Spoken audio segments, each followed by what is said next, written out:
Gannon, Laroque, Victoria Royals, defenseman, San Jose Sharks draft prospect. I Only Touch Greatness podcast. Looking for the most beers on tap? Great steaks, great staff? Head over to the John B. Pub. We got the best beers, steaks, chicken wings, nachos in town. Come see us at the John B. Pub. The John B. Pub, the best bar in town. Come sign up for our football pool. Say Hayes sent you. The #1 sports podcast in Vancouver with Ryan Hayes and Big Mike. Ryan Hayes and Big Mike are taking over the podcast scene in Vancouver. Get down or lay down. Lay down.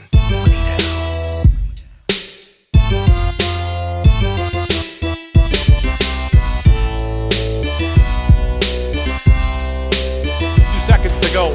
Here's Centazzo, late chance blocked there by Gannon, Laroque, and that'll do it. As the Blazers, third round pick of the Royals. Blazers move it ahead. Miller gains the line, centering for Centazzo. Miller got knocked down, lost his stick, but Maragano maintains possession. Around for Zeri. Royals play it out. Brandwood couldn't keep it in. Lindgren, good stick, moves that ahead to center. Belton, spilled there as he tried to get by Laroque. Puck off a stick to center. DeRung's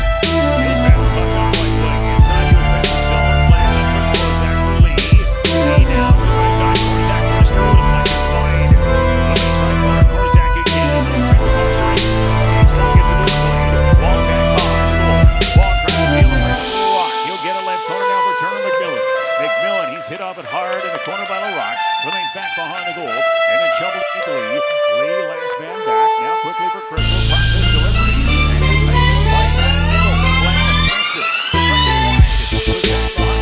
And down by Laroque. He can't clear.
Off in the Royal zone. Prince George carries back in. Svensson, left circle. O'Brien can't drag it to his forehand as he was checked in the circle by Lamb. Puck behind the net. O'Brien trying to... Throws out his arm. Backside of the paddle. Out of midair. Stop. Stapled there by Spizaka. Sidor goes in to help. Works it deep and then hit by Tracy. Waterrock follows. Back the line he goes. Brandwood. Strange. In front for Down the corner. And Johnny Babcock with it there. Now for the Sousa. Pass out left. White Rocket taking the rest of the zone. And Swallow back in by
Svensson shoots off a stick out of play.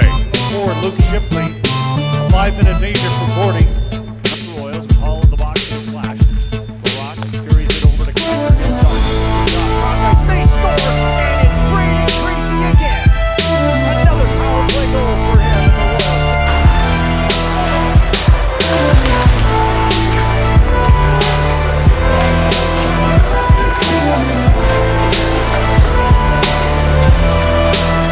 From his own end off that face-off in the Royal zone. Prince George carries back in. Svensson, left circle. O'Brien can't drag it to his forehand as he was checked in the circle by Lamb. Puck behind the net. O'Brien trying to go. Blair, down low, Benegata. Wait, fires on block. Can rebound there. George! Gannon, Laroque puts it home. And the Saints have cut the TV lead in half. It's 4-2.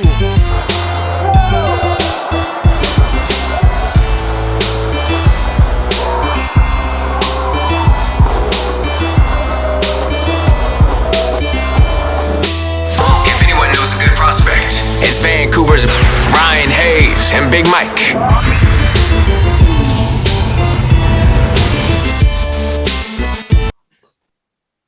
Perfect. So Gannon, born in Edmonton. Give me a little bit about your hockey story and your minor hockey and ending up with the Royals. Yeah, so I kind of just went from just playing club hockey in Edmonton there, and from the west side of Edmonton. So I played in the White Mud West region, and then I went into Bantam, and I played CAC for I played KC, my first year at Bantam, and then I played CAC in my second year Bantam, and then I switched over to the Sports School League, and I played NAX for 2 years, and I thought that was a really great experience there, and and then I just I came to Victoria Royals camp as a 15-year-old, and I just got listed, and and all started from there. So. Yeah, absolutely. That's pretty sweet, going undrafted and then making it to where you have so far. 100%. Yeah. Yeah, man, that's awesome. Were you excelling at any other sports, or did you play any other sports when you were younger? I played a little bit of soccer and just little things around in gym and stuff. But other than that, no, it's primarily been hockey. So okay. Probably one of the best names in the WHL, I gotta say. But any nicknames, and what's your favorite jersey number and why? That's a tough choice on the jersey. I'm number 6 right now. I don't know. I've started to like it. Nicknames, I got Rocky just because my last name's Laroque, obviously, and then I got another nickname. It's George because of George Laroque. He played in the NHL. Yeah. So okay. Yeah. And we've had him on the show. Yeah, we have. Awesome. And who would you say you mirror your game after, try and play like? There's a guy in Florida named Mackenzie Weegar. He's kind of, I think he's underrated, and I think he's a really good defenseman, just 200 foot. And another guy is Shea Weber. Obviously, he's not playing this year, but I like to model my game after him as well, just because of, he's wearing the C on his chest as well, and he's very physical and has a good shot. So. Two good choices. And like you said in Weegar, I actually have him in my hockey pool because he had a good year last year. So I picked him up. Yeah. And what's one aspect of your game you're looking to improve? I always think my foot speed's always been, something that I need to work on. It's just being a bigger guy and trying to get to the next level. I think, you're going to need quicker speed against like the top lines, and in the NHL, look at Connor McDavid and guys like that, right? They're always very agile and very good skating. So that's what I gotta work on there. Okay. Any pregame rituals or routines for you? I do like my naps on game days. I'm a big napper. I try to keep it short, like 30 minutes, but I'm big into the recovery aspect. So, I wouldn't call it a ritual or anything, but, I kind of go through a big, 30 to 45 minutes of stretching and stuff but when I get to the rink or when I'm at home just before my nap here, I'll take a little stretch in or foam roll and stuff like that. But I kind of like to have, just a normal chicken and rice kind of pregame, just kind of normal. So, yeah. Okay. And what are your hobbies outside of sports now when you're not playing hockey? I'm a big golfer, actually. I don't know. From Edmonton, the summers are pretty nice there, and like to go golfing with a bunch of my buddies there. And yeah, and like I said before, I like to take the recovery aspect, so I'm big into the injury prevention and stuff like that. And I'm a big gym rat as well, so like I'm always at the gym and stuff like that. And just trying to get away from hockey as well, right? Just trying to hang out with my friends and stuff when I'm at home, and yeah. Okay. And Ryan, hit him with the draft question. If you were an animal, what would you be? An animal. That's a tough one. It's a draft question. He's already been drafted, but I'm sure he got it. I haven't gotten this question before, actually. Oh, okay. First I've heard of it. I'd have to go with let's go with like a leopard or like a panther, just because they're I like it. they're pretty they go on their own and they try to carve their own path to success and stuff, and they don't rely on each other to do anything. They're just individuals. So I think I'd go with that. Yeah. I always go with a dolphin because I look like a dolphin. I got no hair and a nose. And Gannon, obviously, congratulations being drafted in the 4th round, 103rd overall to the San Jose Sharks. Can you bring us back to draft day? Yeah, I was just at my dad's house and with all my family and stuff, and I didn't really know what to expect. I probably got maybe 5 hours of sleep just because I was so nervous, obviously. And I was actually sitting at the island of the kitchen, and I was just sitting there, and I was like, man, like I'm hoping I go soon, like because I didn't know what to expect, obviously. And I just went and sat by my dad on the couch, and 2 weeks later, my name got called, and it was a surreal experience, obviously. And it was really fun to just have all my family there, and that was just truly a great experience for me. Who from the team called? It was Doug Wilson Jr., the director of scouting. Yeah, he got a little FaceTime call in with the whole staff there that they had during draft day, and and then you just go talk to the media and stuff like that, and and then just trying to get away from the social media side of things. Obviously, with your phone's going to blow up if something like that happens. Yeah. So that's sweet. I tried to just get away from it for a few hours and just spend the time with my family. So, did you know the Sharks were interested? Like, did you talk to them much prior to the draft?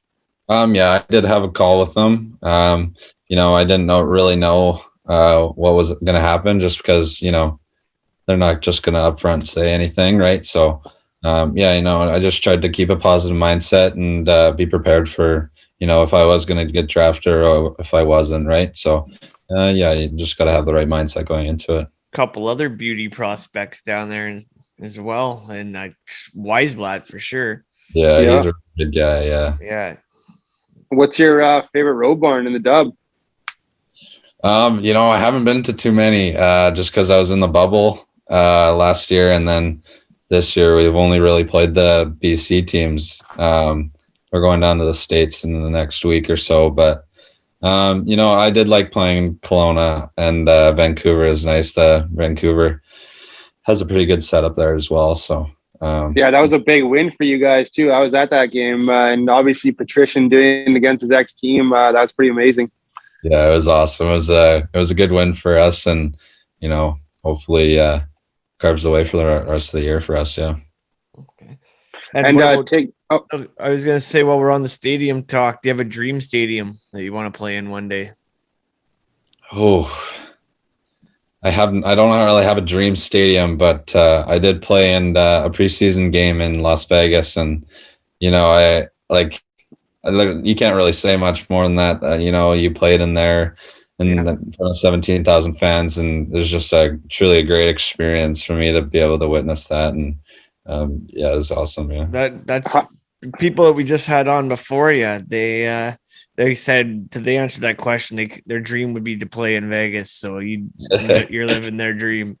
Yeah, it was pretty awesome. Yeah. How did you feel your first training camp went, and your first preseason games down there? I learned a lot. I really learned a lot being able to be around guys like Brent Burns and Eric Carlson, and Logan Couture and stuff like that, like all their leadership roles. And, you just kind of see how they go about their day. And it was a great experience for me. And personally, I thought I did really well, actually. I do have lots to work on and stuff. And like I said before, the foot speed, you kind of see it at that pace, right? So, it was really good for me to be able to be there and stuff. And yeah. Okay. And take me back to your first WHL goal. And do you still have the puck? So they're actually putting on a plaque for me actually here in Victoria. First goal, I kind of blank on the celebration there, but I just remember Pfizer going down the right side on the wall and then kind of does like a wraparound kind of, and kind of pops out to me in free space, and I just put a top left on Tyler Brennan. So it was a really good goal for me. Obviously, it kind of just gives you lots of confidence, right? So it was good to get it out of the way in the bubble, and hope for more to come. Yeah. And if you were having a dream dinner party and you could invite 3 famous people, dead or alive, who would you want to bring? Oh, that's a tough one. You got me on this one. You want me to give examples? I'll go first then. I always go with Tupac, Seth Rogen, and then Shakira. That's a pretty good 3. Oh boy. I'd like to pick Wayne Gretzky's brain. Yeah. Just being able to see how he's done everything in the league, obviously. And you guys got me on this one. This is a good one. Might have to come back to that question. Okay. Yeah, that's fair. And if there was a karaoke contest, I know some teams do like Rookie Idol, and I know you guys do in Victoria. What song are you singing? A few years ago at NAX, we did that, and I sang Sweet Caroline. Okay. The easiest one to do if that ever comes up is the Tequila song. It's only got one word. I think I've heard of somebody doing that. Yeah. And off to a hot start this year with 9 points in 15 games from the back end. What do you think's contributed to that? I can't say enough about the players I'm playing around. We got some really good talent. I think it goes underrated on our team that, around the league, that we have some pretty good players on our team. And just being able to jump up in the rush and playing a full 200 feet, I think is really important. And, obviously if you're taking care of your D zone, you're going to be out of there pretty quick. And just getting back into the O zone and, being very, what's the word here? Let's go with like activating off the blue line kind of thing, right? Okay. Kind of getting up there and jumping into the play, yeah. What color is your stick tape and your favorite Gato color? Gato color is blue, 100%. I like chugging that, and I like to add Gator lights. So it's just kind of like it's almost like salt, but it kind of rejuvenates you. And I put that in there, and I use black tape, and then I use like just a little bit of wax on the bottom half of the blade. That's what I use. Yeah. Okay. And do you have a favorite sports movie? Sports movie. I found Rudy pretty inspirational. That's my favorite. That's my answer too. I always say Rudy, so it's good. And we actually had we had the real Rudy on the show. Oh, really? Yeah. Yeah, that was pretty cool. That's awesome. Yeah, I think it's I've watched it over and over just because it's inspirational, right? So yeah, it's great, especially for us small guys. And if people don't know, describe your game or your playing style. So I'm 6'2", 200 pounds. I'm a very physical defenseman. I like to contribute on both sides of the puck, being offensive and defensive, and I like to use my shot to my advantage and using my hockey sense or hockey IQ as well, and finding open passing lanes and stuff like that. So, okay, if you could eat pancakes or waffles for the rest of your life, which one would you choose? Can we add chocolate chips to or blueberries to the pancake? 100%. Yeah. Okay. And I'm going to hit you with who would you say the best player you've played against so far in your career would be? Ooh. Connor Zary and Justin Sordoff were really hard to play against, I found, just because of their agility with the puck, and without, they're really fast. They're really good to play against and learn a lot playing against them, obviously, with the foot speed and just their ability to find lanes through your stick or through your body and stuff like that. So yeah, okay. And what do you think makes a good captain? Just being able to, be there for somebody that, might be down, or, they're having a bad shift, or just being there, talking them through it. Obviously, if they're going to score, obviously you want to be really good to them and pumping them up, give them some confidence. And just being honest with them, I think, is another big thing for me is, I just have to be honest with them and tell them what I'm thinking. And, you can't lie to them, right? You don't want to be the best player out there and off the ice as well. So, yep. Hey, Gannon, I just want to thank you so much for taking the time for us today and coming on and chat with us. We're obviously big fans of you, and we know you're going to go far in hockey, and you got fans in us for life. So we appreciate you taking the time. Awesome. Thank you. Yeah. And hopefully we run into you one day down at the LEC or something.